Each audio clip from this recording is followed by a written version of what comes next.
Mary expected her trail camera to capture deer, foxes, or maybe a curious raccoon. Instead, it recorded something that left even her questioning what had passed through her campsite that night. The footage wasn't discovered until the next morning, and what appeared on the screen has sparked countless discussions among viewers ever since. Mary, the creator behind Maximalist Minibus, is known for sharing honest videos about camping and outdoor life. On the evening of September 10, 2025, she finally installed a trail camera she'd been meaning to set up for weeks. She had no idea that this simple decision would lead to one of the most talked about moments on her channel.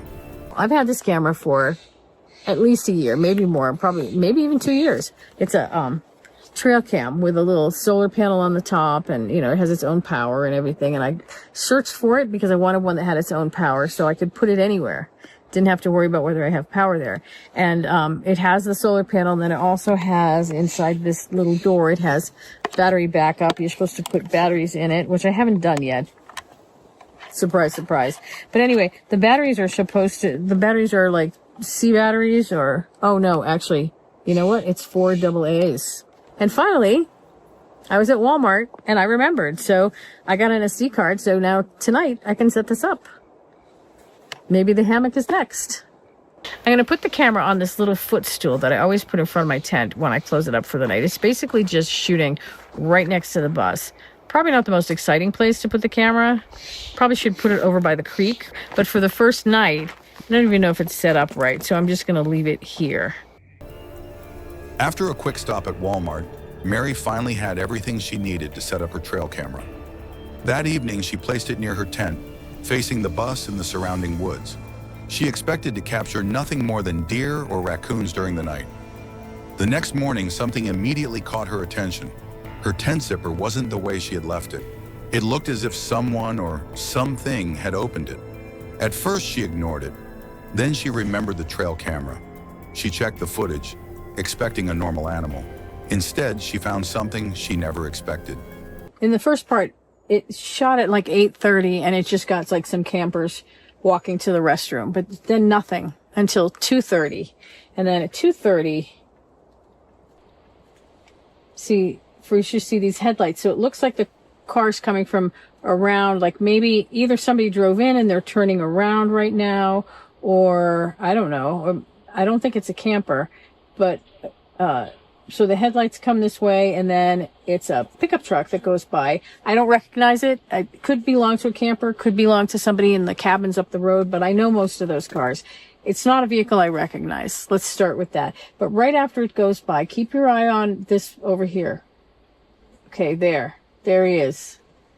You see him? He's got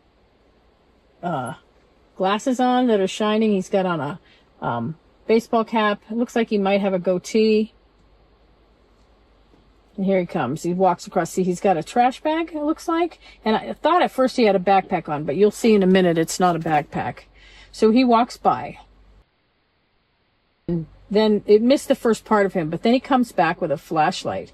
And he's coming around, like I have a table over here with a bunch of stuff on it.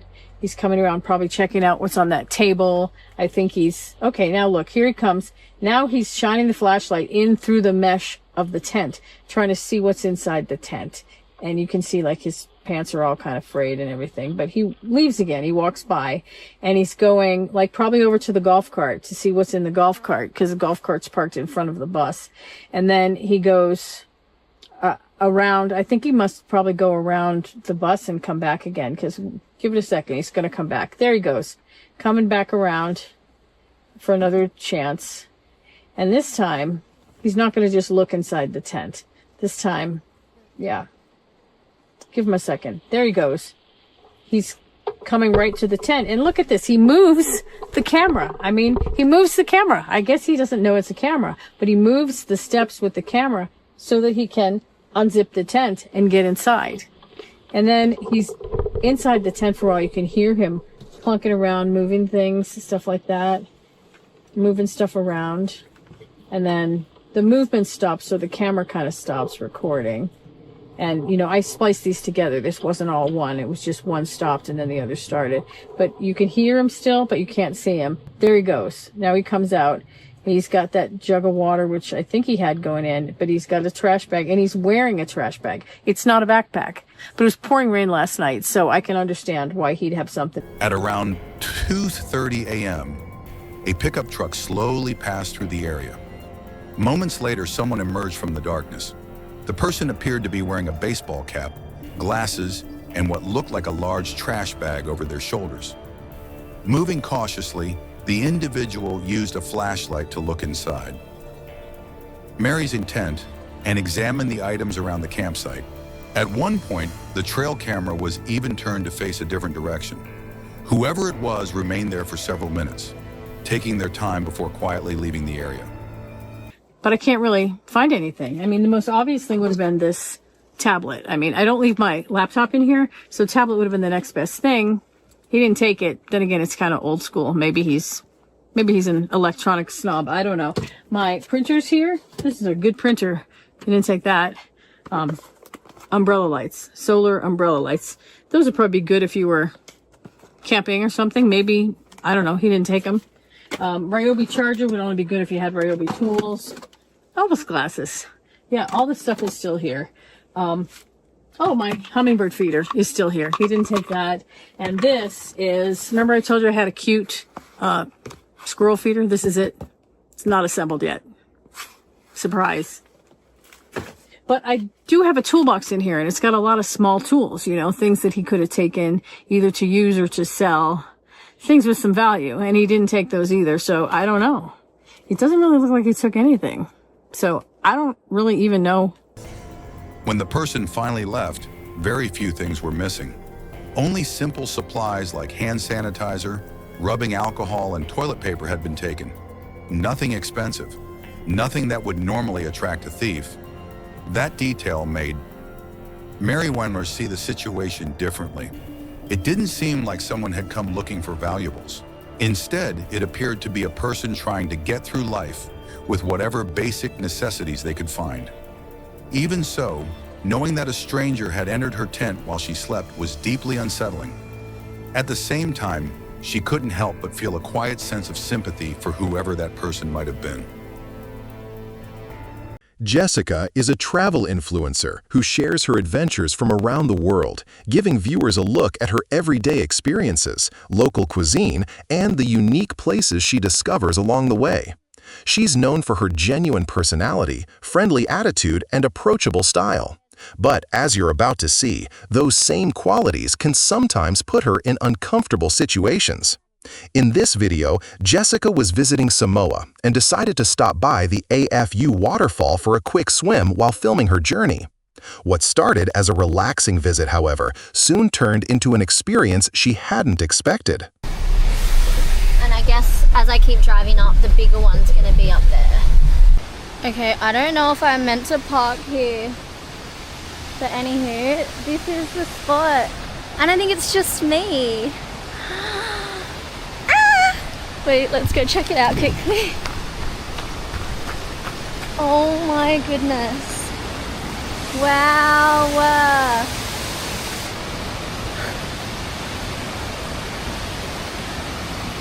It's just me too. I'm so excited. It looks unreal. And I guess you can hop down on those stairs and then go in. Alright, it's fine if I leave my car here, I think. The destination was nothing short of breathtaking. Even better, Jessica had the entire place completely to herself. The kind of rare experience most travelers only dream about, especially in such a secluded location. But just as she began changing into different clothes, something unexpected happened. In an instant, the peaceful atmosphere disappeared, replaced by a feeling that something wasn't right, and what followed was genuinely unsettling. I'm gonna hop in now. I took a couple photos, and now I'm ready to have a dip.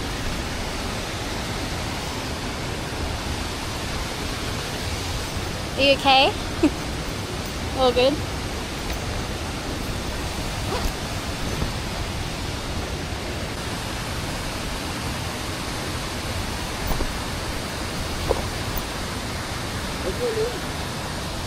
Jessie.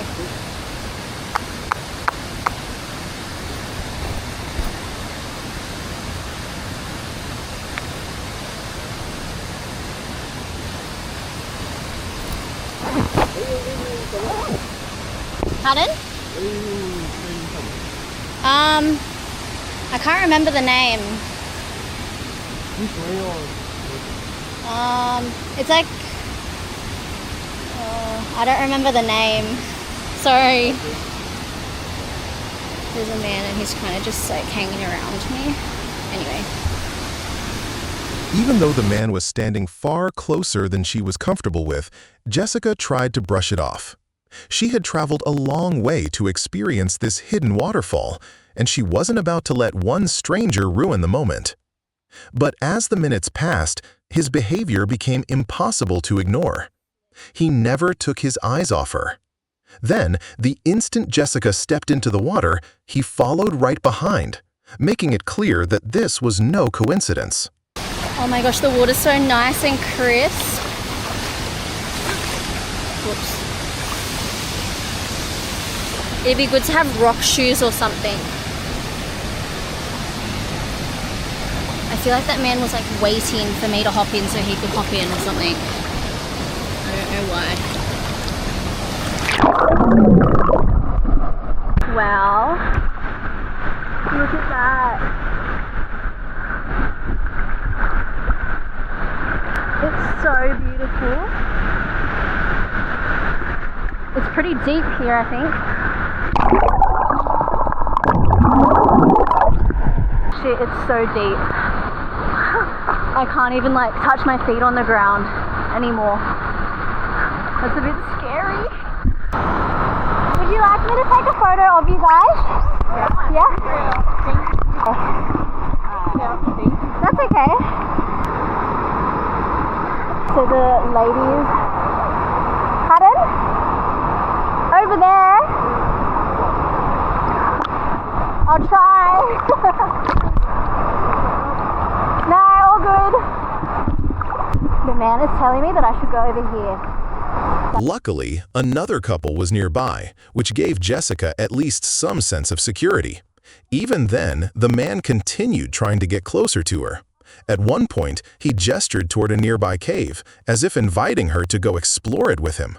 Jessica stayed cautious and kept her distance, and for a moment, it seemed like the situation had settled down. But that feeling didn't last long. As she was updating the camera about what had just happened, the man suddenly jumped back into the water and appeared to be making another attempt to approach her. I don't know, I can't tell if the man is just being really nice or if he's just being too friendly, like, because I was feeling a little bit uncomfortable. But he was like, do you need some help coming over here? And I was like, no, thank you. Because I just want to be like by myself. With no men around, preferably. Okay, this. Oh my gosh! Oh my gosh! You scared me. I'm good, thanks.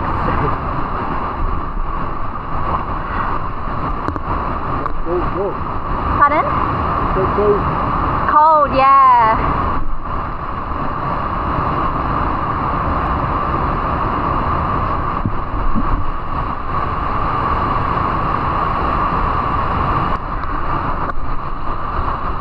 I'm 25.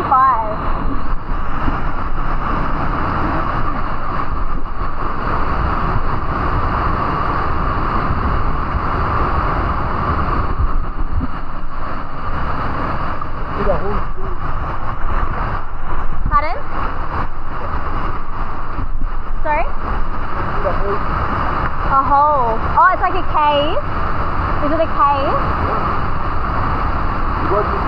Yeah? Okay. I'm okay. You go. I'll follow you.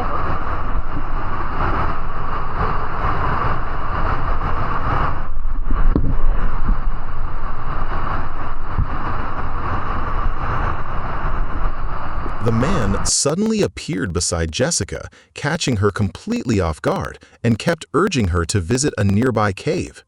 Wanting to believe he meant well, Jessica reluctantly agreed to let him lead the way, despite feeling uneasy from the very beginning. As they walked together, there were a few moments when he seemed genuinely helpful, allowing her to lower her guard for a brief time. But everything changed when he offered to help her climb onto a large rock. Instead of simply lending a hand, he began touching her inappropriately. That was the moment Jessica had enough. She immediately decided to end the encounter, return to her car, and leave the area as quickly as possible. Unfortunately, the disturbing experience was far from over. Up that way? Well, can I go this way?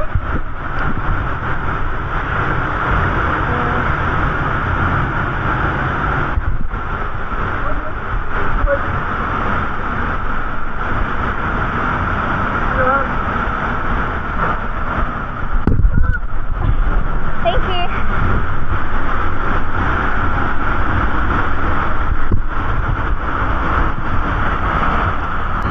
Okay, we'll go back.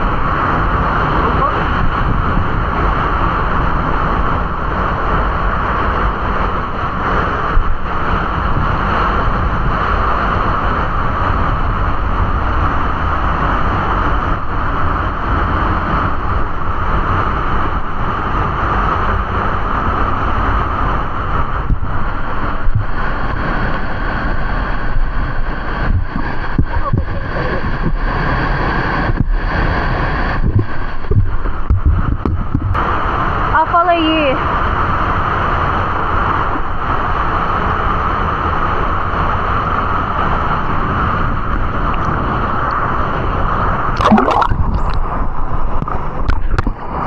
Okay, I think I'm gonna go now.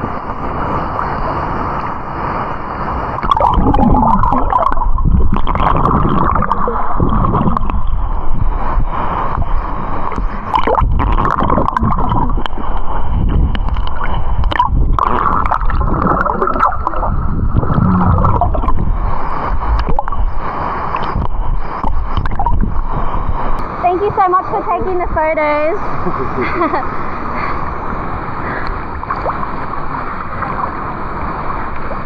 Okay, I'm gonna go. If he follows me, like, I'll just head off, but I do want to give him a little bit of money for taking the photos of me, because that was nice of him to do.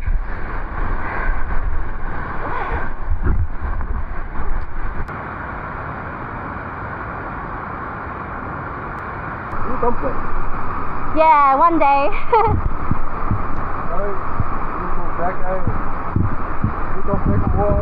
More Samoa? Maybe. The man even invited Jessica back to his house, saying she could meet him and one of his friends. Yeah, that's a major red flag. From the very start, something about the encounter felt off, and as the conversation continued, it became clear that his intentions were far more concerning than they initially seemed. Fortunately, Jessica stayed composed, remained polite, and safely made it back to her car. Even so, the entire encounter left her feeling deeply shaken. Married? No. But no, don't want anybody. No, pardon? School? No. There you go. Thank you. Here. Yeah, take. Thank you. No worries. Thank you so much. You are Best friend? Oh, nice to meet you. I live there, yeah. Anytime you come back to Samoa, come and see me in my house up there in Singapore. Oh, okay. I live here. Yeah. Anytime you come see and people come there, come to see me. My best friend too. Oh, thank you very much. Okay. God bless you. Okay, thank you. Bye. Bye. Have a nice day. You too. You too. Well, See ya. thank you. I feel like so confused. He touched my bum. Like he was he was giving me a hand, and then he kept trying to touch my waist and then touch my bum. And he touched it once and I felt really, really uncomfortable, and then I was like, you go first. But then he was so nice as well. But he, like, I don't know, he kept, he was following me around, but then he ended up taking photos of me, which was really nice. But yeah, sometimes it's really hard, like, with men and traveling and, like, people being very friendly. But yeah, anyways, it was nice though. It was really nice waterfall, so beautiful, perfect place to have a dip, really nice and cool and crisp water, and yeah, really nice spot. So if you come to Hawaii, I definitely think this is a nice spot, and it's like not overcrowded either, which I really like.